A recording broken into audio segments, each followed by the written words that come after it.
We welcome you to the Divine Connection. Divine connection यानी ईश्वरीय संपर्क में आपका स्वागत करते हैं। Thank you for being our guest for the next 30 minutes. अगले 30 मिनट तक आप हमारे मेहमान बने हैं, इसलिए आपका बहुत बहुत धन्यवाद। We believe and pray what we are going to share will really help you to change for better. हम विश्वास करते हैं और प्रार्थना करते हैं कि हम आपको जो बताने वाले हैं वो आपको बेहतर बनने के लिए मददगार होगा। And one of the reasons I can say very strongly that it will change your lives is because what we are sharing is from God's word. और मैं ये इसलिए इतनी शाश्वती से कहता हूँ कि आप बेहतर होते चले जाएंगे, क्योंकि हम यहाँ पर आपको परमेश्वर के वचन में से बता रहे हैं। God revealed His word so that we can read it and align our lives according to it so that it will become better every day. परमेश्वर ने हमें अपना वचन दिया ताकि हम इसे पढ़ें और अपने जीवन को उसके अनुसार ढालते चले जाएं, ताकि हमारा जीवन प्रतिदिन नया होते जाए, बेहतर होते जाए। That's why I say divine connection is very, very और important. इसलिए मैं कहता हूँ कि ईश्वरीय संपर्क बहुत बहुत महत्वपूर्ण है। By the by, have you ever made choices in your life? क्या आपने अपने जीवन में कुछ चुनाव किए हैं या फिर आपने किसी चीजों को पसंद किया है? Oh, you may ask me, what a question you are asking. शायद आप मुझसे पूछिए, आप कौन सा सवाल पूछ रहे हैं? We made so many choices in life so far. हम अब तक जीवन में बहुत से चुनाव कर चुके हैं, हमने कुछ पसंद किया है। Oh, when I finished the 10th standard, I chose which group I should take. और जब मैंने 10वीं पास की तो मैंने चुना कि मैं कौन सा ग्रुप लूंगा। Oh, when I finished my higher secondary or plus 2, I chose which college and which course I should join. जब मैंने 12वीं पास की तो मैंने चुनाव किया कि मैं कौन से कॉलेज में जुड़ जाऊंगा। Or after that, I chose which job I should take. फिर मैंने चुनाव किया कि मैं कौन सी नौकरी करूंगा। Oh, I chose a marriage partner. मैंने अपना जीवन साथी भी चुन लिया है। Oh, so many choices I have made so far. अब तक मैंने बहुत से चुनाव किए हैं। Oh, that's very good. ये बहुत अच्छी बात है। And we make choices for something that is very, very important in life. हम जीवन में सबसे महत्वपूर्ण बातों के लिए चुनाव करते हैं। And sometimes those choices are given a lot of importance by considering the opinions of other peoples so that our choice would be very wise and reasonable and beneficial. कई बार हम जो चुनाव करते हैं वो दूसरे लोगों की सलाह के द्वारा करते हैं, ताकि हमारे जो चुनाव है बहुत ही बुद्धिमानी के हो और बहुत ही सही हो। Today, I want to speak about a man who was chosen by God. आज मैं ऐसे मनुष्य के बारे में बताना चाहता हूँ जिसे परमेश्वर ने चुना था। Can you believe God also chooses people? क्या आप विश्वास करेंगे कि परमेश्वर भी लोगों को चुनते हैं? We can choose, हम चुन सकते हैं, but God also chooses. लेकिन परमेश्वर भी चुनते हैं। Sometimes our choices in this world are something that is related to our mundane life. और कई बार हमारे जो चुनाव होते हैं संसार में वो तो हमारे दिन प्रतिदिन के जीवन के लिए होते हैं। But in this life, in the Old Testament, we read about a wonderful verse given by a man called Joshua. हम पुराने नियम में एक बहुत ही अद्भुत वचन देखते हैं जिसे यहोशू नामक व्यक्ति ने दिया था। He was someone who was leading the people of Israel after Moses. मूसा के बाद में यहोशू ही तो इस्राएलियों की अगुवाई कर रहा था। And he took the responsibility to divide up the land of Canaan among the tribes of Israel. और उसने निर्णय लिया कि कनान देश को इस्राएली लोगों के गोत्र में बांट दे। After doing all his work, after completing, he was challenging the people of Israel. अपना काम पूरा करने के बाद वो तो इस्राएली लोगों को चुनौती दे रहा था। He said, you choose for yourselves whom you will serve. उसने ये कहा कि तुम खुद अपने लिए चुनाव करो कि तुम किसकी सेवा करोगे। As far as mankind is concerned, sometimes our choices are ours. जहाँ तक कि मनुष्य की बात आती है, कई बार हमारे चुनाव तो हमारे खुद के होते हैं। Oh, we don't let other people to influence our choices. हम दूसरे लोगों को अपने चुनाव पर प्रभाव डालने नहीं देते। We prefer freedom. हम तो अपनी आजादी को पसंद करते हैं। And definitely with regard to our relationship with God and in connection with whom you follow as your God, Joshua very clearly says, you choose for yourselves whom you will serve. और निश्चय ही परमेश्वर के साथ के हमारे संबंध में यहोशू ने यहाँ पर बहुत ही स्पष्ट रूप में कहा कि तुम खुद चुन लो कि तुम किसकी सेवा करोगे। Let me read that verse for you. चलिए ये वचन पढ़ते हैं। Joshua 24:15. यहोशू अध्याय 24 वचन 15 में। But if serving the Lord seems undesirable to you, then choose for yourselves this day whom you will serve, whether the gods your ancestors served beyond the Euphrates, or the gods of the Amorites, in whose land you are living. But as for me and my household, we will serve the Lord. यदि यहोवा की सेवा करनी तुम्हें बुरी लगे, तो आज चुन लो कि तुम किसकी सेवा करोगे, चाहे उन देवताओं की जिनकी सेवा तुम्हारे पुरखा महानद के उस पार करते थे, और चाहे एमोरियों के देवताओं की सेवा करो जिनके देश में तुम रहते हो। परंतु मैं तो अपने घराने समेत यहोवा ही की सेवा नित्य करूँगा। इस तरह से यहोशू यहाँ पर कहता है, I serve the Lord. मैं यहोवा की सेवा करूँगा। My household serves the Lord. मेरा घराना परमेश्वर की सेवा करेगा। I want it to be open to you, and it's not a compulsion. You choose for yourselves today whom you will serve. यहोशू ने कहा, मैं तुम्हारे सामने खोला हूँ, तुम खुद चुनाव कर लो कि तुम किसकी सेवा करोगे। Friends, at the same time, I want to ask one question. Whether God chooses people. और देखिए, इसी के साथ दोस्तों मैं एक सवाल पूछना चाहता हूँ कि क्या परमेश्वर लोगों को चुनते हैं? Oh, definitely. हाँ, निश्चय ही चुनते हैं। And sometimes to accomplish His work, His purposes, God chooses people. कई बार अपने कामों को पूरा करने के लिए परमेश्वर लोगों को चुन लेते हैं। If you are someone who is already believing in Jesus Christ and God of the Bible, you may think or you may have asked this question, have I been chosen? अगर आपने यीशु मसीह पर विश्वास किया है, बाइबल के परमेश्वर पर विश्वास किया है, तो शायद आपने खुद से ये सवाल पूछा होगा कि क्या मुझे चुना गया है? And today I want to share about a man who was chosen by God. और आज मैं ऐसे व्यक्ति के बारे में आपको बताना चाहता हूँ जिसे परमेश्वर ने चुन लिया था। In the book of 1 Samuel we read about this man. पहले शमूएल में हम इसके बारे में पढ़ते हैं। God chose this man to rule the people of Israel. परमेश्वर ने इस मनुष्य को चुन लिया कि वो इस्राएली लोगों पर राजा बने। In the book of 1 Samuel chapter 13 we read that a few statements are given about this man earlier. हम पहला शमूएल अध्याय 13 में देखते हैं कि इस व्यक्ति के बारे में पहले से ही कुछ बताया गया है। 1 Samuel 13:14, let me read it for you. पहला शमूएल अध्याय 13 वचन 14 यहाँ पर पढ़ते हैं। You know, Saul was the one who was leading the people of Israel before this man David. इस मनुष्य दाऊद के पहले शाऊल ऐसा व्यक्ति था जो इस्राएली लोगों की अगुवाई करता था, वो उनका राजा था। And that Saul disobeyed God in so many ways. और शाऊल ने कई तरीके से, कई मार्गों से परमेश्वर की आज्ञा भंग की। He did not please God. उसने परमेश्वर को प्रसन्न नहीं किया। He did not obey God. उसने परमेश्वर की आज्ञा नहीं मानी। Therefore God through his prophet told him very very clearly in 1 Samuel 13:14. पहला शमूएल 13:14 में परमेश्वर ने अपने भविष्यवक्ता के द्वारा उससे स्पष्ट कहा, But now your kingdom will not endure. The Lord has sought out a man after his own heart and appointed him ruler of his people, because you have not kept the Lord's command. परंतु अब तेरा राज्य बना न रहेगा। यहोवा ने अपने लिए एक ऐसे पुरुष को ढूंढ लिया है जो उसके मन के अनुसार है, और यहोवा ने उसी को अपनी प्रजा का प्रधान होने को ठहराया है, क्योंकि तूने यहोवा की आज्ञा को नहीं माना, उसने कहा। And God rejected Saul and chose David, who was a man after God's own heart. परमेश्वर ने शाऊल का इनकार किया और दाऊद को चुन लिया, जो दाऊद परमेश्वर के मन का सा व्यक्ति था।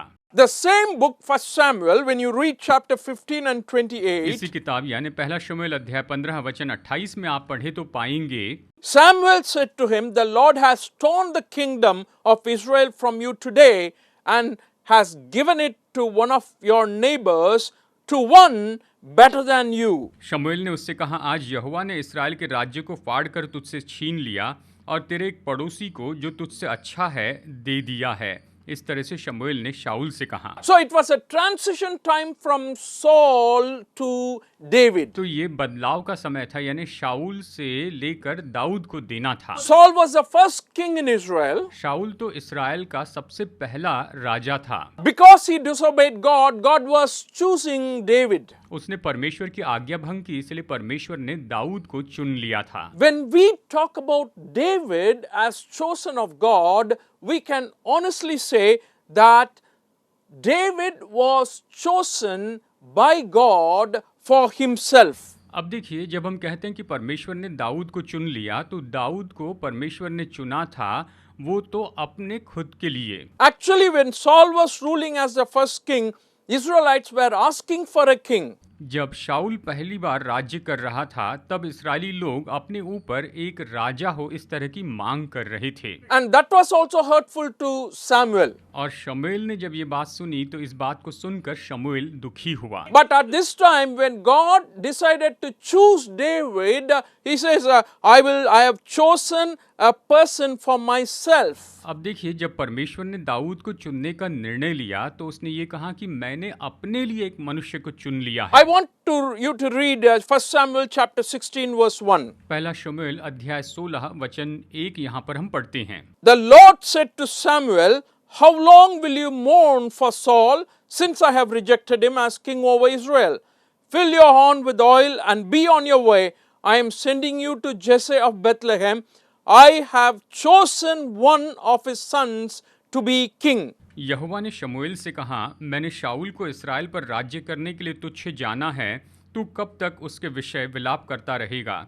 अपने सिंग में तेल भरकर चल। मैं तुझको बैतलहम वासी यीशे के पास भेजता हूँ, क्योंकि मैंने उसके पुत्रों में से एक को राजा होने के लिए चुन लिया है। इस तरह परमेश्वर ने शमूएल से कहा। So God has chosen someone from the household of Jesse as the king for himself, or king unto himself. अब परमेश्वर ने यीशे के घराने में से एक बेटे को अपने लिए चुन लिया कि वो राजा बने, यानी परमेश्वर ने अपने लिए उसे चुन लिया था। Friends, I want to tell you all this. You may be wondering why it happened like this. दोस्तों, आप शायद ये सोच रहे होंगे कि ये सब क्यों हुआ, Why couldn't it be the other way? ये अलग तरह से क्यों नहीं हो सकता था। Ultimately, there was one thing that was being fulfilled in all these events, that is the plan of God for Jesus to come into this world. अब इन सारी घटनाओं में एक बात तो निश्चय ही पूरी हो रही थी, और वो परमेश्वर की योजना थी जिसके द्वारा यीशु यहाँ पर इस पृथ्वी पर आने वाले थे। God was preparing for Jesus to come, that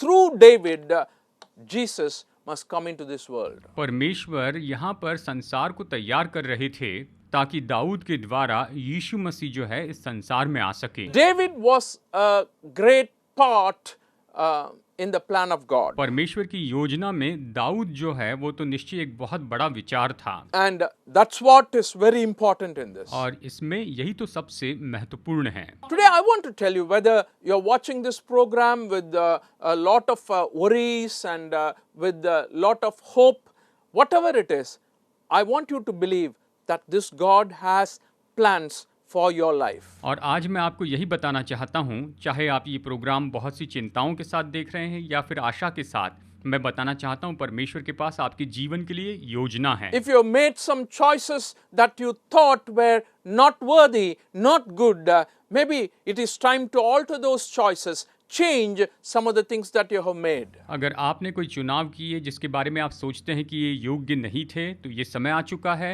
कि उन विचारों का आप बदले, उन चुनावों का आप बदल दें। But I want to encourage you, this God chooses very differently from the way you and I choose. मैं बताना चाहता हूँ कि ये परमेश्वर जो है बिल्कुल अलग तरह से चुनते हैं। ये आपके और मेरे जैसे नहीं चुनते, अलग तरह से चुनते हैं। If you read the book of 1 Samuel, and in 16th chapter, the way God did the choice or choosing is very intriguing. अगर आप पहला शमूएल अध्याय 16 में पढ़े तो आप पाएंगे कि परमेश्वर जिस तरह से चुनाव करते हैं वो तो बहुत ही अलग तरह से होता है। Actually, Samuel was afraid to go there. और देखा जाए तो सच में शमूएल वहां पर जाने से डर रहा था। He even expressed it to God. उसने ये परमेश्वर को भी बताया, Because God said, take your horn, fill it with oil, go to the house of Jesse, anoint the man I show you. क्योंकि परमेश्वर ने कहा अपना सिंग उठा, उसमें तेल भर, यीशे के घर में जा और जिस व्यक्ति को अभिषेक करने के लिए कहूंगा उसका अभिषेक कर। But Samuel told God, oh Lord, if Saul only knows that I am going there to do this,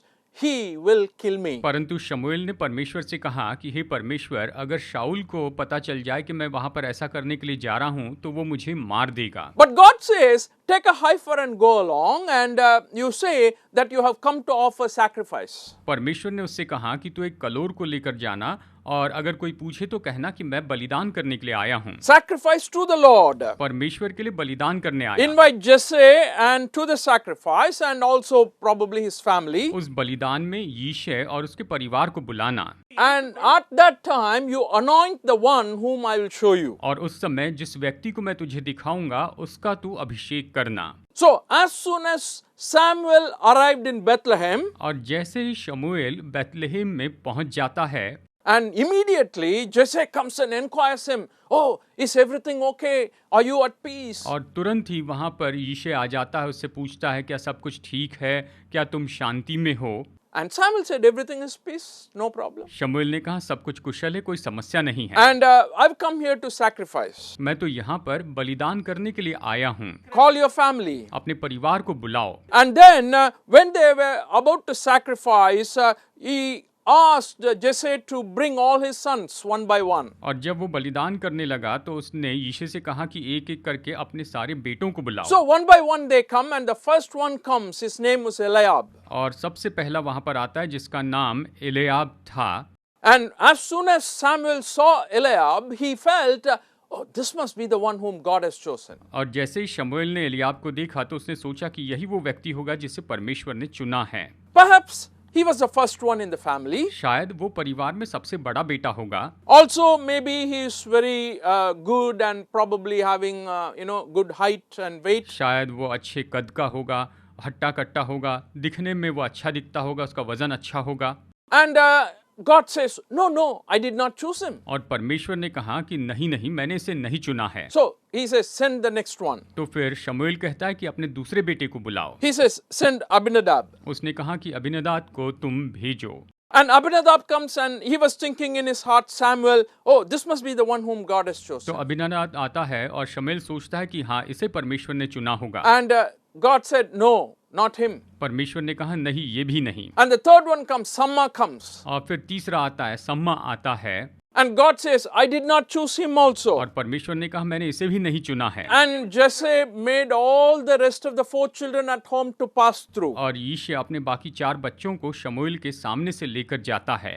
And God said very clearly, "I have not chosen any of these." और परमेश्वर ने स्पष्ट कहा कि मैंने इनमें से किसी को नहीं चुना। And Jesse was asked by Samuel, "Is there any other son you have?" और फिर शमूएल ने यीशे से ये पूछा कि क्या तेरा कोई और बेटा बाकी है? And he says, "No, no, we have one more." As the small one, the youngest one, he is in the field taking care of the sheep. तब यीशे ने कहा कि हाँ, मेरा एक और बेटा है जो सबसे छोटा है और वो भेड़ों की रखवाली करते हुए इस समय मैदान में है। Friends, what I want to tell you is, God chooses differently from the way men choose. दोस्तों, मैं यही बताना चाहता हूँ कि जैसे मनुष्य चुनते हैं उससे बिल्कुल अलग तरीके से ही परमेश्वर चुनते हैं। God specifically tells Samuel about this idea, this point. परमेश्वर ने शमूएल को इस विचार के बारे में स्पष्ट बताया था। This is not my idea. ये मेरा विचार नहीं है, This is the idea that is given in the Bible. ये ऐसा विचार है जो बाइबल में दिया गया है। If you read verse 7 in 16th chapter, अध्याय 16 वचन 7 अगर आप पढ़े, "But the Lord said to Samuel, Do not consider his appearance or his height, for I have rejected him."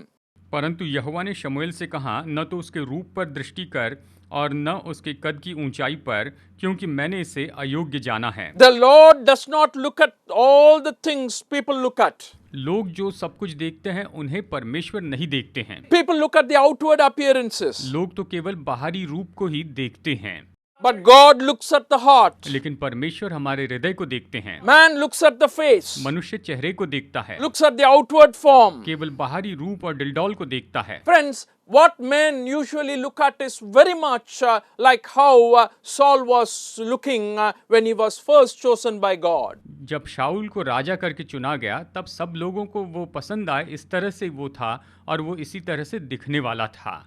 Because when you read 1 Samuel chapter 9, we find that regarding Saul, son of Kish, the Bible says, Kish had a son named Saul, and as handsome a young man as could be found anywhere in Israel, and he was a head taller than anyone else. Bible पहला शमूएल अध्याय 9 में कहती है कि किश नामक एक बड़ा शक्तिशाली सूरमा था। उसके शाऊल नामक एक जवान पुत्र था जो सुंदर था, और इसराइलियों में से कोई उससे बढ़कर सुंदर न था।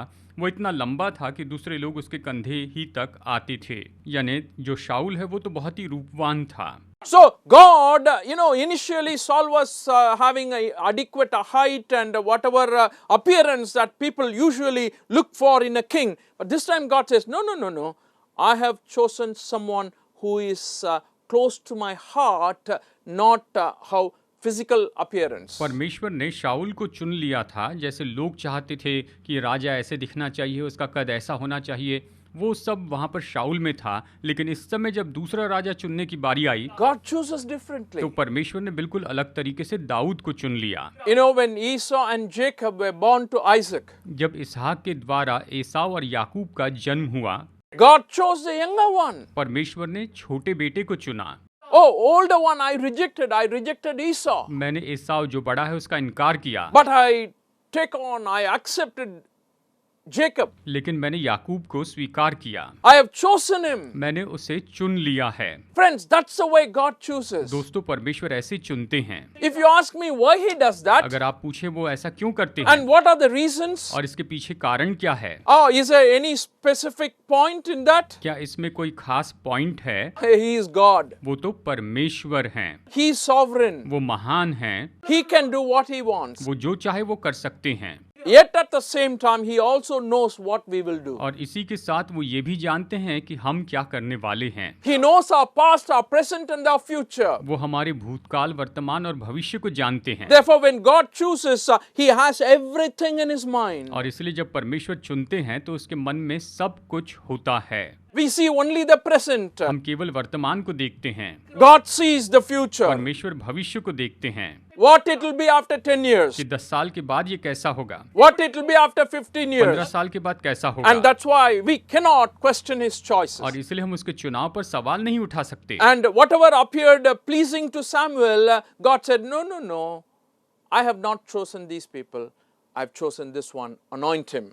और जो कुछ भी ऐसी बात थी जिससे शमूएल खुश हो गया था, प्रसन्न हो गया था, लेकिन परमेश्वर ने कहा नहीं, मैं ऐसे चुनाव नहीं करता हूँ, तुम इस व्यक्ति का अभिषेक करना। Also, God chooses people who are considered unimportant and uses for his purposes. और परमेश्वर तो ऐसे महत्वहीन लोगों का चुनाव करते हैं, उन्हें चुन लेते हैं और अपने उद्देश्यों को पूरा करने के लिए उनका उपयोग करते हैं। I already told you, Jesse was feeling the first son, second son, third son, 4, 5, and none of them were chosen. और मैंने आपको पहले ही बताया, यीशे ने ये सोचा कि मेरा बड़ा बेटा चुना जाएगा, फिर दूसरा या तीसरा, लेकिन उनमें से कोई नहीं चुना So गया। he says there is still one, the youngest. और फिर उसने कहा कि हाँ, अब सबसे छोटा बेटा बाकी है। He is tending the वो sheep. भेड़ों की रखवाली कर रहा He है। says, send for him, I will sit until he comes. और उसने कहा जाओ उसे बुला भेजो, उसके आने तक मैं यहीं पर बैठा रहूंगा। Oh, he is younger than all in the family. वो परिवार में सबसे छोटा है। Usually importance is given according to the age. देखिए, उम्र के हिसाब से उस समय महत्व दिया जाता था। So when they were offering sacrifices, sometimes I think in my thinking I feel Jesse would have felt even if he is not there, no problem. All other sons are there. First son is there. और यीशे ने बलिदान के समय ये सोचा होगा कि छोटा बेटा नहीं है तो कोई बात नहीं, यहाँ पर इस समय सबसे बड़ा बेटा है ना, वही काफी है। But Samuel said very strongly, until this boy comes, I will not eat. लेकिन शमूएल ने बहुत ही स्पष्ट कह दिया, जब तक वो लड़का नहीं आता तब तक मैं भोजन नहीं करूंगा। You bring him here. तुम उसे यहाँ पर लेकर आओ। What is the qualification? उसकी योग्यता क्या है? Friends, your family may consider you as unimportant. दोस्तों, शायद आपका परिवार आपको महत्वहीन समझता होगा, But God chooses people. If God chose you and you are, even though feeling unimportant, in the eyes of God, you may be someone who is great and worthy for fulfilling his causes. बाकी सब लोग आपको महत्वहीन समझते हैं, लेकिन परमेश्वर अगर आपको महत्वपूर्ण समझते हैं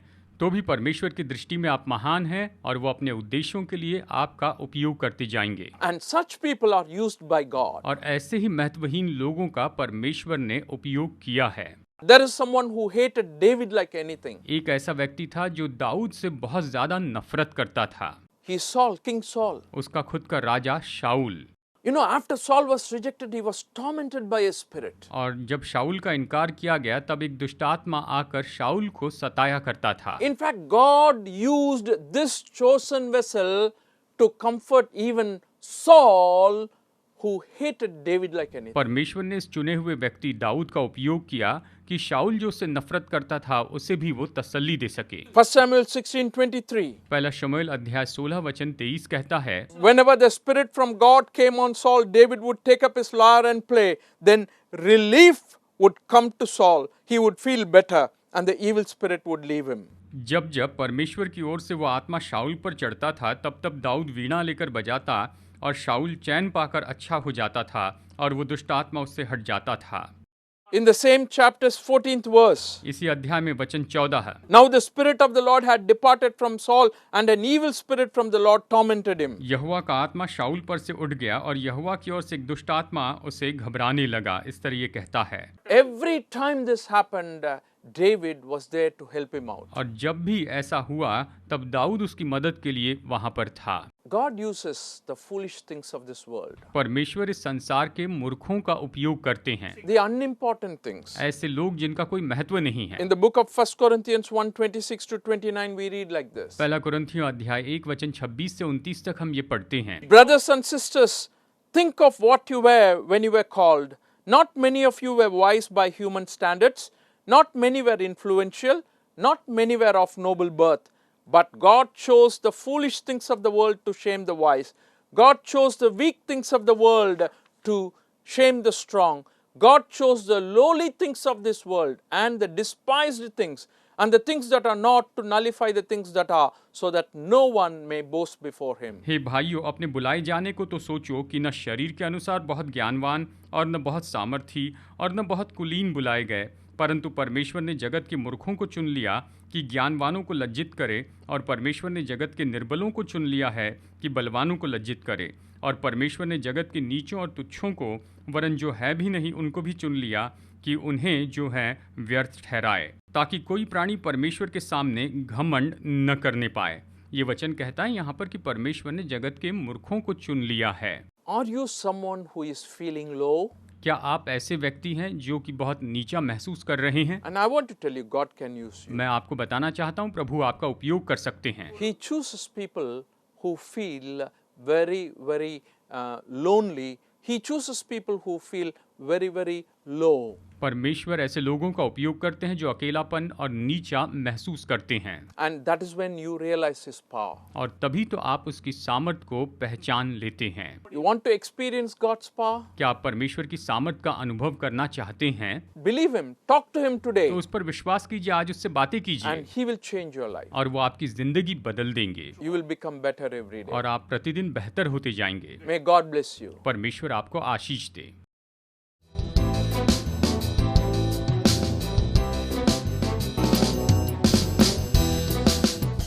Study the Word of God in a private and personal way through our online study website. Contact number